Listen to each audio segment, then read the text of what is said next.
Hi friends! My name is Vivian Lacey and I am a junior here at K-State.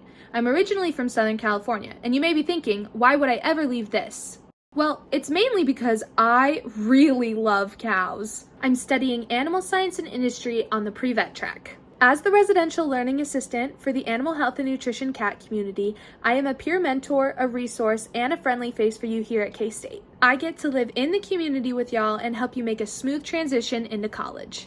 In the cat community class, you will gain new knowledge about animal health and nutrition and have an immediate source at your disposal, aka me. You can come to me about anything, like school, clubs, new skills, even emailing professors. Being in the animal health and nutrition cat community will allow you to make connections with other students who are also passionate about some of the same things as you. It will help you learn and grow throughout your first semester in college with people from different backgrounds. This class will help prepare you for the rest of your time here at K-State. I look forward to meeting you all in the fall. Go Cats!